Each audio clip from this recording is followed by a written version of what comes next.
Welcome to Honeybee. Don't forget to like, subscribe, and hit the bell. Real stories of love, lies, and betrayal, where every truth stings. Let's begin. My name is Jacob, and if life has taught me one thing, it's this. You can give someone your time, your money, even your love, but that doesn't guarantee they'll ever give anything back. In fact, sometimes the more you give, the more they forget what it cost you. I used to be the most important person in my stepdaughter's world. I wasn't her biological father, but I loved her as if she was my own flesh and blood. I gave her everything I had because I believed love was more powerful than DNA. But somewhere along the way, things changed. At some point, she stopped looking at me as her dad. Everything came into focus for me on her wedding day, and that's why I'm telling you this story. Let me take you back to where it all began. Maybe my story will help you feel less alone if you've ever gone through something like this. It all started the day I met Madison, my stepdaughter's mother. She walked into my law office one rainy afternoon. I still remember how she looked, drenched, exhausted, like someone carrying the entire world on her shoulders. She sat across from me, too overwhelmed to even start talking at first. When she finally opened up, she told me she'd been trapped in an abusive relationship for years. Every time she tried to leave, her boyfriend would beat her until she was too terrified to try again. He threatened to kill her more than once. To make matters worse, she was pregnant during all of this. That pregnancy kept her stuck. She had no family to run to, no money, nowhere she felt safe. But when her baby girl, Ella, was born, something inside her shifted. She told me that when she looked at her newborn daughter, she realized she couldn't raise her in that darkness any longer. That's when she found the courage to call the police. They came and arrested him on the spot. But that wasn't the end of it. She needed to press charges, domestic violence, assault, threats, and she had no idea how to handle it legally. That's how she ended up in my office that day. Let me be clear, my firm isn't cheap. We handle serious cases, and we do everything by the book. But when I looked at Madison, I didn't see someone who needed charity. I saw someone who just needed someone to stand in her corner for once. She couldn't afford our services, not even close, but I took her case anyway. I made it my personal mission to make sure that man faced the consequences of what he had done, and we did it. We built a strong case and put him behind bars where he belonged. I didn't stop there. I filed a cease and desist order to make sure he couldn't come near Madison or Ella again. I made sure they were safe. The case dragged on for months, and in that time, I got to know Madison as more than a client. I started looking at that baby girl, Ella, and thinking she deserved better, a safe home, someone who would protect her and guide her. I didn't know what kind of future Madison and I might have, but I knew I wanted to be there for that little girl. She needed a father. And yes, I can already hear people saying, "Bro, you're a simp." That's fine. Say what you want. If you'd seen what I saw back then, you'd understand. Madison and I started dating shortly after the case was over. At first, I was careful. I didn't want her to feel like I was taking advantage of her when she was vulnerable. But over time, we grew close. Ella was still just a baby, barely able to sit up. I saw how much love Madison had for her, and eventually, Madison and I got serious. We married not long after. When I say I raised Ella from before she could talk, I mean exactly that. I was there for her first words, her first steps, her first fevers. I stayed up late at night, rocking her to sleep. She was mine in every way that mattered, except by blood. Those years were beautiful. I never once thought of her as my stepdaughter. She was simply my daughter. Madison and I had our normal ups and downs like any couple. But when it came to Ella, I never held anything back. But life has a cruel way of flipping everything upside down. Ella grew into a smart, confident young woman, ready to face the world. I had just finished paying off her college tuition, and it wasn't cheap. But I didn't care. I wanted her to have a future free from the burden of debt. I thought she understood what that meant. I thought she knew the love behind those sacrifices. But slowly, she grew distant. Conversations became shorter. Her warmth turned into polite indifference. At first, I couldn't figure out why. But eventually, I learned the truth. She had found out that I wasn't her biological father. From that moment on, everything I had done seemed to vanish in her eyes. I wasn't Dad anymore. I was just Jacob. All those years, every bedtime story, every scraped knee, every sacrifice, seemed erased by one sentence. He's not your real dad. I became a stranger in my own home. Then one evening, Ella came over full of excitement. She sat down with Madison and me and announced she was getting married to her college sweetheart. Her face lit up when she said his name. I won't lie, that moment touched me. I had watched that little girl grow up, and now she was starting her own life. I smiled, told her I was proud, and gave her my blessing. After that, everything moved fast. Madison started planning with Ella, venues, dresses, guest lists. And because my work as a lawyer keeps me busy with clients and cases, I let Madison handle the details. She doesn't work, hasn't since we married, but that was my choice. I told her I'd take care of everything so she could focus on home. So when she said she'd handle the planning, what that really meant was I paid for everything while she made the calls and bookings. I didn't mind. This was Ella's big day, and I wanted it to be perfect. Deep down, I'll admit, I had expectations. I didn't need to be the star of the show, but I figured I'd at least have a place of honor. Maybe I'd walk her down the aisle. Maybe I'd be mentioned in a toast. Something, anything, to acknowledge the man who had stood by her all her life.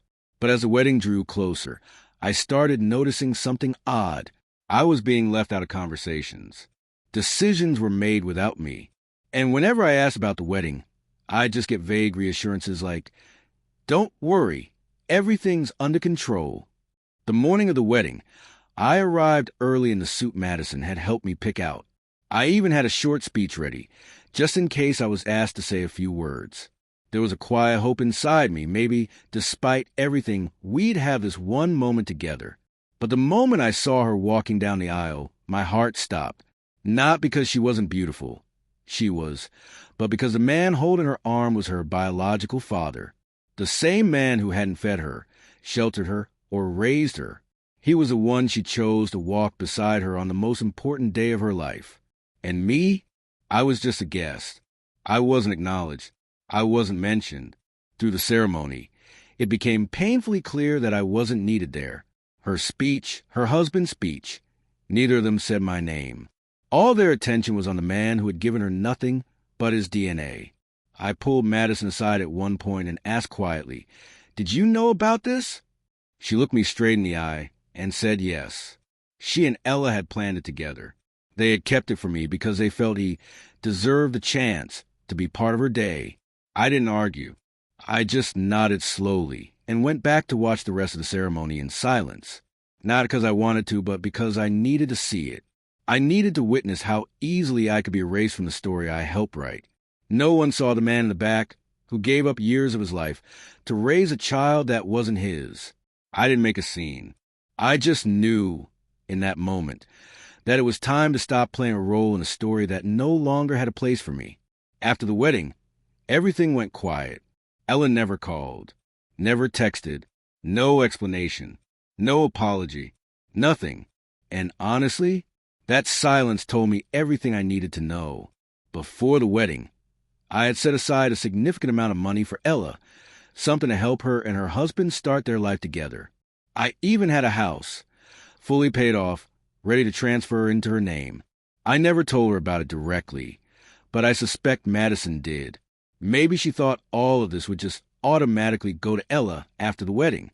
But after what I saw that day, watching another man walk down the aisle with a daughter I raised, something broke inside me. I couldn't keep giving myself to people who didn't value what I gave. So I didn't transfer the money. I didn't sign over the house. I waited. It didn't take long for Madison to start asking, "So, were you going to transfer the money and the house to Ella?" I looked at her calmly and said, "Tell her real father to do it." That was all I said. Madison exploded. She accused me of being petty, of punishing Ella for being honest about her feelings. But I didn't argue. I didn't explain. I just stayed quiet. Because I finally understood there was no point justifying myself to people who only cared about what I could give, not who I was. That silence said more than any fight ever could. A month later, Ella finally began to understand what she had done. It was slow at first, a painful realization, bit by bit. Then one morning I got a call. It was Ella. I almost didn't answer, but I did. And as soon as I said hello, I heard it. Her tears, her desperation. She was sobbing so hard she could barely speak. "Jacob, I need your help," she said, her voice breaking. She told me everything.